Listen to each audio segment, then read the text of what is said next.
I've never seen people I work with as numbers in an organization, right? I don't care Mm, how small or how large an organization is. People are people, right? And that's mhm. as simple as it is. We're all humans, and we all deserve to be loved. Whether I have to work with you and I don't like your ideas, or whether I have to work with you and I love your ideas, and we work great together. It doesn't matter. God calls us to love, and that's what we're there to do, right? So I think for me, I refuse to see individuals in the work environment as just a number within an organization. I see everyone as men and women with families. I see them as young, aspiring, I'll call it kids out of college, right? That just they need the mentorship and the guidance to come up. I don't just see them as a Mm. number. Sneakers on the pavement, life in motion, cars in the driveway, dreams stay rolling, dreams stay rolling. Sneaker car, leadership, leadership. How you move tells the world what you represent, what you represent. Leading self first, that's the foundation. Influence over titles, real conversations, friendships, marriage, parenting with purpose, working life balance, community service, footwear and ride. Yeah, we taught that too, but it's really about the choices and what you do. Mentors, growth, overcoming pressure, leading by example, that's the measure. From the streets to the boardroom, we all lead. Sneakers, cars, and leadership. SCL. Welcome back to Sneakers, Cars, and Leadership. I'm your host, Trey Hub. Today, we're sitting down with a leader who operates at the intersection of high stakes logistics and human centric leadership, Jimmy. We met on the soccer fields, we were our kids who are on the same team, and found out that we have a couple things in common. And I found out and then learning that he isn't just managing servers or managing a team or managing digital transformation in a logistics space. In the industry where tech stalls and the global economy feels the squeeze, he's managing just a huge portfolio. And one thing that fascinates me about his portfolio and it's just the balance that you have. He's a visionary IT leader who isn't just focused on IT, but he gets out there on the soccer field. He's a pillar in his church. And so I want to have him on today to really just unpack how he leads with executive presence with just minimum supervision. But before we jump in, I do want to talk about the shoe. So for me, because of soccer, I'm going with these T90s. I got these. I like these. These are what I wear when on the field. Legendary shoe, swapping the stud, street ready sole, keeping that iconic lacing. I love this shoe. It's very comfortable. And for a car, I am going to get one day. Is a Porsche 911 GT3, powerful car, high RPMs. Man, I love that car. I even have one of the toys on my back, toy There car you go. version of it. So one day I'll get one. But I want to say thank you, Jimmy, for joining. Tell the people about yourself. Yeah, thanks, Trey. I appreciate you having me on, man. I mean, you pretty much said it all to the T, right? I'm a family man, family first. When it comes around here, obviously, I try my best to lead the family with the most God centric household as I can. Next out of that would come sports, right? Played sports all my life. My boys have played sports. We're a very athletic family, so we spend a lot of time on the soccer field, a lot of time on the basketball courts. Pretty much anything with a ball, and we'll get out there and play with it, right? Um, and then, and then lastly, like you said, a leader in the tech industry, not only in tech but also in the logistics space, mainly import final mile type work, but heavily getting involved in full blown logistics from end to end there, and helping out where I can there. Um, Man, I love the shoes. I've checked out the '90s as you worn them to the soccer fields. Right, it's definitely an iconic soccer boot. Right, for me, man, I love a good Nike Air Max. I'm a Mm. Nike guy through and through. I do like Adidas when it comes to playing on the field, but my everyday shoe, whether it's business casual, whether it's out in the yard, whether it's running errands and such, is an Air Max. Right, I think you can be casual, but you never know when you got to tighten them up and take off, right? Maybe I don't dance, but maybe bust out a quick dance move. Uh, and that's why I like the Max. They can be used for pretty much anything and everything. So uh, to follow your car comment, man, that this one was tough for me, right? Because I drive a Jeep. It's probably one of the slowest, boxiest things on the road right now, right? Uh, but I love it because it's versatile. I love it because I mean, life throws angles at you that you don't know what you need to overcome, right? And in a Jeep, I feel like I can overcome a lot of those things, right? Whether that's in a cheesy way, life's curveballs, or whether that's curveballs on the road. But my dream would be, Dre, would be a Corvette. I love Corvettes through and through. My dad worked on them when I was young. Um, I've just always loved them. I love the sportiness, the speed, the class of them. They look great. They sound great. I love American muscle. So Awesome, awesome. Me too. I love the Ford Mustang, but it's interesting. My youngest son Aiden's he loves Corvettes. So when you okay, say a Corvette, it's every time he sees one, he's like, Dad, look, and he knows all the years. It's not even just a new Corvette. He yeah, loves every single year, every single generation of the Corvette. He loves it. And I don't know that's where it awesome. came. I don't know where it came from. It's like, yeah, he just loves Corvettes. Yeah, you need to take him, Dre. There's a car race. It's in the fall months up at Road Atlanta in Brazelton, Georgia, called Petit Le Mans. It's a Okay. 10-hour or 1,000-mile road race. And Wow. it's these cars range anywhere from uh, Porsches, 911s, you've got Corvettes, you've got Mustangs, you've got Ferraris, Lamborghinis, and then you have this prototype class that are, not the cars you would Mm. see on the road. These are the wild, like single cab over your head, or some of them are even open cab type cars, right? So you should take him out to check that out because he'd be able to see them all in one space. It's pretty cool. Awesome, awesome. I will keep that on the radar for us to check that out. We do go to Caffeine and Octane, that they do at Town Center Mall. Yeah, They do it's every first Sunday, so I know we've been there. So we'll go ahead there, then go ahead o'clock to 11 o'clock service. So he loves that. The boys loves that too as well. yeah, So I don't know if that's where he fell in love with Corvettes because you'll walk down, because there's more Corvettes there than you would see like Mustangs right. or any other car. So I'm not even sure if that's where his love came in, but well, no, he loves them. He's got good taste. I'll take it. Yes. All right, so we're gonna jump right in. Um, and so what I found just from our conversations and just from discernment that you are a purpose-driven leader and someone who probably leads with just minimum supervision. Um, how do you build that trust so that stakeholders stay out of the way, stay out of the kitchen while you're cooking? Yeah, great question. I mean, I was always kind of born and raised. My grandfather taught me at an early age that trust is earned, right? It's not given. And I think in a leadership world, many times coming on into a business, the trust is built by your word. It's built by your previous references. It's built by the conversations you may have leading to, whether that's interviews or coffee talks or however that may go, right?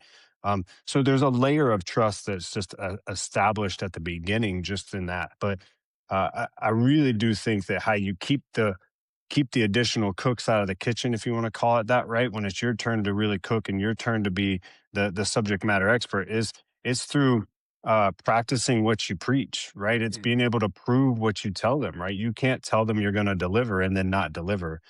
Right. You can't, and that whether that's your executive leadership or whether that's to use the word stakeholder, right? A stakeholder could be a customer, it could be another partner that you're working with, right?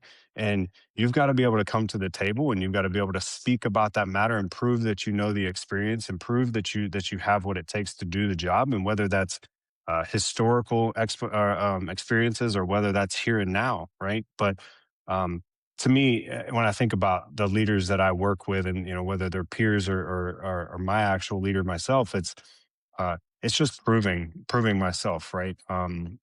And I think of that in execution and delivery, because I think that's what speaks the most in trust, whether that's in the workforce or not. And I expect that of my team too, right? How my team builds trust with me is through delivery, is through execution, and it doesn't matter that it's delivered or executed. How do I word this right? Right the first time. It doesn't have to be right the first time, right? Mm. But You can deliver, you can ask questions, we can work through that, and I'm still building trust even if it didn't come back to me right. You came to me with something, you explained why that came to me, and from there we can then work, we can have conversation, we can talk about it, we can ideate, you can come back with another round, right? And that to me is building trust too. There is trust in vulnerability and trust in the unknown also. So I think that's how you keep them out, right? That's how my team would keep me out of their kitchen if they're trying Mm. to cook, and I think that's how I keep my stakeholders kind of out of my kitchen when it's time for me to cook. Is they got to trust it, right? Like, but until it's proven, I think they're going to be there. They're going to at least be poking over the countertop waiting for their food, right? So asking questions. Well, I'm gonna pivot a little bit. I'm curious, like, how did you get there? Like, was there a certain moment in time that you said, "Hey, this is how I want to lead"? Was it some type of experience? Was some moment? Like, how did you get to that point? Yeah, that's a great question. I honestly think I'm going to go way back in my career, not my tech world, right, for a minute. I worked for a retail organization when I was through college, and I had a leader there that was very good at setting for me what the outcome expectation needed to be, right? What the end result needed to be. What does success look like in the retail world? And by doing so, I knew what he or the organization was looking for the entire time. So therefore, I set out to achieve that, and then I checked in across the time and across the work that needed to be done, and just said, "Hey, how am I faring up? Is this working out? Right? Am I hitting the measures or the metrics that you want me to hit? Am I?" And I, at the time, I was a presentation and stock boy, right? To give it the most basics, but it was. Am I keeping up with the pace in which you need me to keep up with? Is my presentation what you expected? Right? Did I turn the cans the right way, right? And there were many times that my leader would come back to me. He was like, "You're good, keep going. You're good, keep going." Right. And to me, that built trust. I trusted my leader trusting me, and it proved to me that he trusted me. He's like, "I don't need you to keep checking in, just keep going." Right. And when I did make mistakes, we had those conversations in real time in the moment. Right. And I think that helped me trust that he had my best interest in mind, and it began to let me trust that he has that vision and he's holding to his expectations. And as long as I'm following those expectations and meeting them, then we're good. There's a trust level between the both of us. So I've carried that through, Dre, through my career now, right? I think it's big in understanding what the expectations are and making sure those are clear, not only to the leadership, but also to myself or down to my team. And if those expectations are clear and the milestones are clear, the team should make them, and the team should meet them, or I should make them and I should meet them. Right. And that to me is, I think, where I got to this trust level of is clear expectations and milestones along the way. And let's pull on that. What is a that first indicator that you see that a team member is ready for that next level of trust for you that you'll give to them? Yeah. I think frankly it's when they're not asking for it. Mm, I know that sounds kind of wild, right? But that to me shows they now know the expectation, or they know the level of need, or what success looks like, and they're not asking for validation of are they meeting that? They now know that they're meeting that, right? So now they're just consecutively meeting it without ask. And to me, when someone starts to hit a goal, um, consecutively, and you're no longer asking, "Am I meeting that goal?" mm, You've likely met that, right? And if your leader isn't having a constructive conversation when then you've met that, right? And so when I look at my team at work, or I coach sports as well, when I look at all of that, when I no longer have to reiterate the measures or the metrics, or I have to remind you of the goals, and you're no longer asking whether you're a player or a teammate or a team member on a career path, you're no longer asking the question of, "Am I meeting the expectations? Am I doing this right, coach? Hey, mm, Jimmy, can we talk? Am I meeting the measures that we set out for in the mm. technical roadmap?"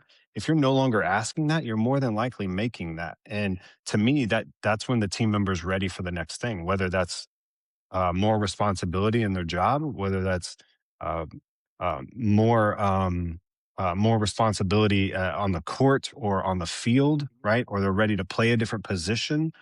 or whether it's a promotion, right? Mm, Even I think many times uh, promotions are one of those things that as leaders we struggle with. When is the right time? Do they need to mm. prove it to you first, or do you give it to them before and then they prove it to you, right?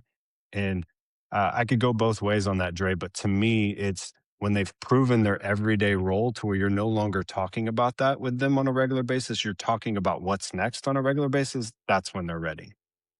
Wow. And what are those flags that they're ready? You've given them an opportunity, but then what flags or what triggers do you keep in place to say, okay, I need to step in. I might need to pull back because I'm starting to see them going down the wrong path or Sure, making wrong sure. decisions. I think just like how would you say this? You know how when if you smoke meats, right? You got to check that meat temperature every once in a while. You trust that the smoker is doing the job. You trust the Yeah. tools. You trust the process. But you're still checking that meat. And I think in the same sense, you got to trust and verify, right? So you got to trust that the employee or the player, but the employee knows what they're going after, and that you got to trust that they understood your expectations or the new measures that you have for Mm, them as they moved up. If not, they should be asking those questions. It should be a relation in an interesting way. It should be a relational conversation about their career, right? And they should be asking questions, and if they have questions about what the measures or the metrics are, then you should be checking back and verifying that. I think as a leader, it's our job also to check in periodically with them. Hey, how are you doing? Hey, how are you measuring up to what we set about? Tell me more about the project or the goal that we've set forth. To me, I think that's important too, though, is you need to verify the work that's being done also in the leadership role. well, I want to kind of pivot and one just look at, you know, how do you so you kind of talked about leading, you talked about trust. So you got all those components. Like how do you keep your team composed when you have those tight timelines? Because Oh you yeah. and I both, we are in in the supply chain logistics space, and it's all about timing. It's all about the Hmm. carrier. It's all about movement. Like how do you keep the team composed? Because you got the trust, you got all the players, you got all the components there, but how do you keep everybody composed when you got those tight timelines? Yeah, I mean that's a tough one, right? Especially in the logistics tech world, right? The timeline is always yesterday. The need for something is always yesterday. And in this space, Dre, data is there's so much of it, right? When you talk about logistics, and I'm talking all the way from um not to get too nerdy here, but the origin of when things start their shipment journey, right? All the way to when it arrives at its final destination. And frankly, many times your customer base is responsible for that shipping container as it Mhm. goes all the way back, right? So it's not just when it gets emptied, but you got to return the device back to who it originally was owned by, right? And so you're on the hook for all of that. So you're absolutely right. The timing is key. It's got to move fast. Everybody's got to be in place. You got to be ready and waiting. The next person has to be ready and waiting for when that container or when that trailer gets to them, right? In our world. And I think for my team per se, when the timeline is yesterday for delivering tech, we're really only as strong as our processes are. We're really only as strong as we trust in each other to continue to follow the link, right?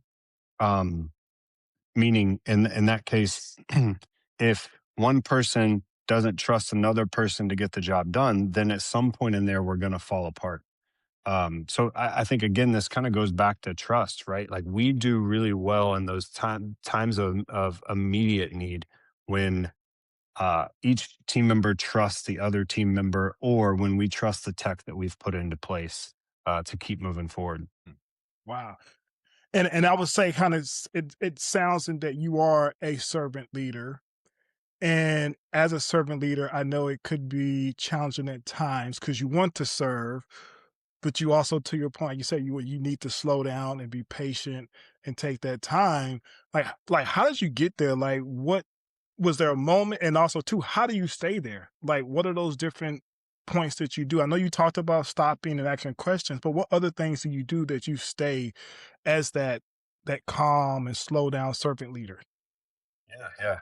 Um, that that's a tough one in the business world, right? To frankly, to be a servant leader can be difficult. It truly can. I think there's a thin line between how do you play kind of the business leader. Sometimes you have to be hard. Sometimes you have to be strict. Sometimes you have to uh, to hold people accountable in some very constructive or criticizing type ways.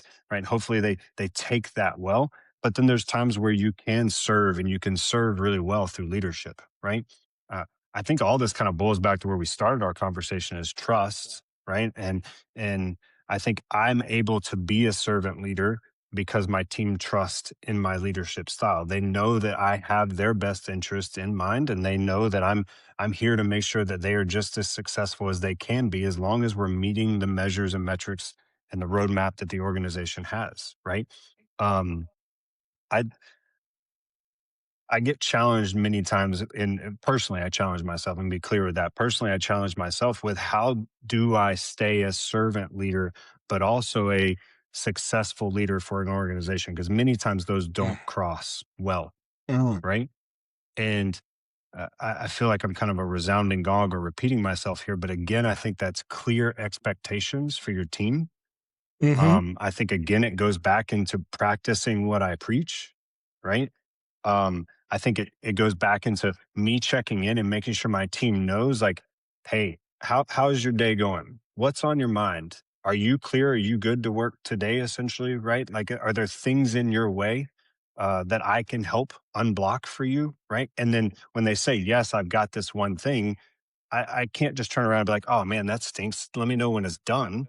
Right? Like, I didn't do anything for that, right? So, if I ask the question, "How can I help you today?" Right? And they give me something that I can help them with, I need to go help them with that, yeah, right? And to me, that's the servanthood. To me, it's me prioritizing one-on-ones, right? It's me prioritizing what are mm, their career goals, what are their at current organization goals, but also what are some personal goals that they may have in life that I personally may not be able to help them with. Let's be clear on that. But I can at least make sure that if we're talking about career and we're talking about life and they need an extra half a day off to go pursue a mm, personal goal, that I'm accommodating to that. I'm open at least to the conversation about this, right? And mm, I'll give you an example. It kind of ties into cars. I have an employee that really enjoys cars and racing and wants to have his car on a track at times. And we've had conversations of, hey, I want to go to this track day, but it's in the middle of a Tuesday afternoon. Is that possible? And I think for me, it's like, hey, what's Thursday on the week prior? How can I help you be ready so that on Tuesday your workload is pretty clear to where you can take the time to go do that for yourself, right? I think that's super important. Improving servant leadership, getting your team's trust, um, it goes a long way. Now, I want to continue to pull on the servant leader and pivot over because I know you are a man of faith. And how do you, and I know a lot of us kind of navigate this, with your servant leadership, when you go into the church, like how do you work into a space where you prevent and stop yourself from becoming that corporate robot in the church space? Yeah, man, you're flipping it on me, right? Um, I think it's hard, man, and not just to be step away from servanthood, but let me give you an example, right? So our church has a middle school group that my wife and I volunteered for about 6 years, right? We were direct leaders of middle school boys and girls, right, respectively, for a period of time, and then we became kind of what they call coaches, where you're there to help the leaders that are then leading those smaller groups of children, right? And I think it is actually difficult to go from the corporate world where everything is very structured, everything is very like uh, it's meeting after meeting, it's staying professional, making sure your shirt's always kind of tucked or buttoned up, and then you get into this space of like middle school servanthood where they're asking you to be a kid again, right?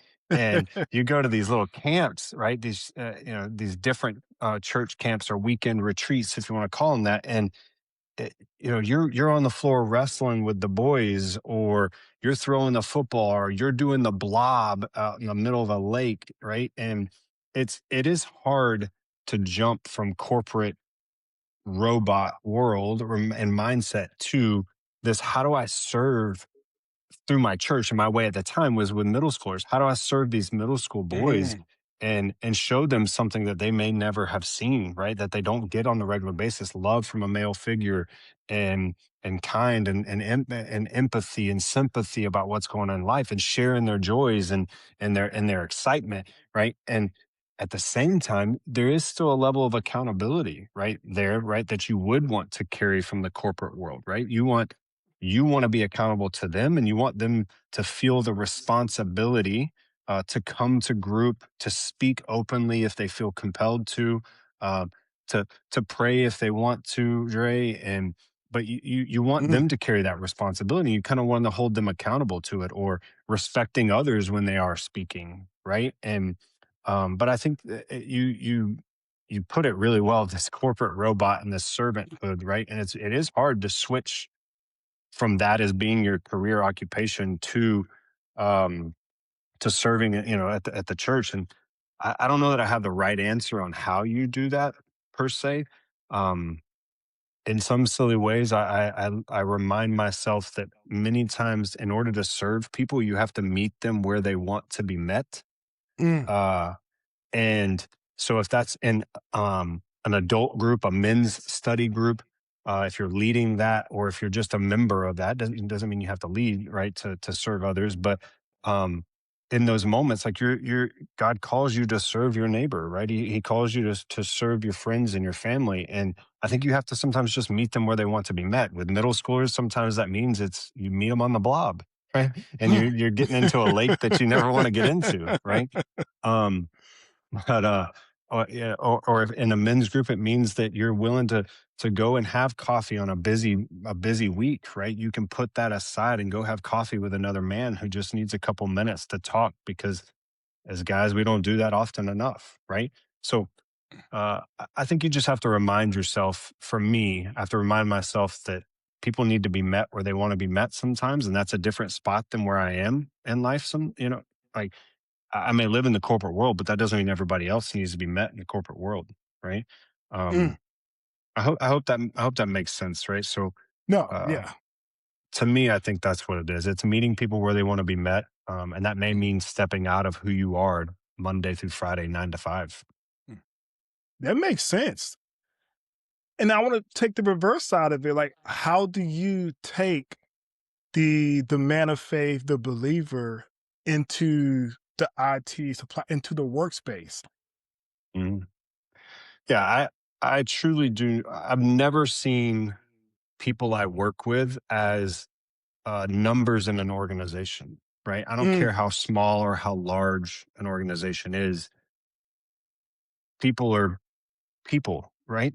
And that's mhm, as simple as it is. We're all humans, and we all deserve to be loved. Whether I have to work with you and I don't like your ideas, or whether I have to work with you and I love your ideas and we work great together, it doesn't matter.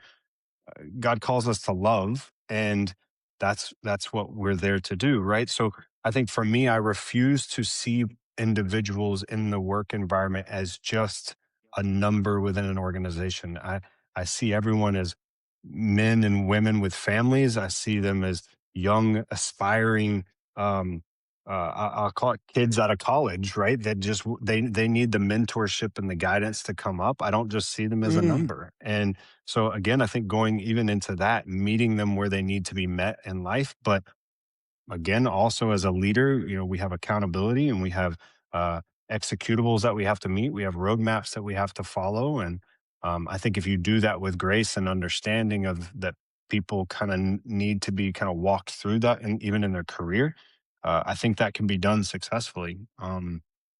I think it's a level of empathy and sympathy and care and just love for people, man, is what it is. we have one more question. Okay. Um, and really, I kind of want to put a bow on just a lot of everything you shared just around trust, helping people navigate compressed timelines, um, bringing yourself, Jimmy, in both spaces in the church, on the field, and in a workspace.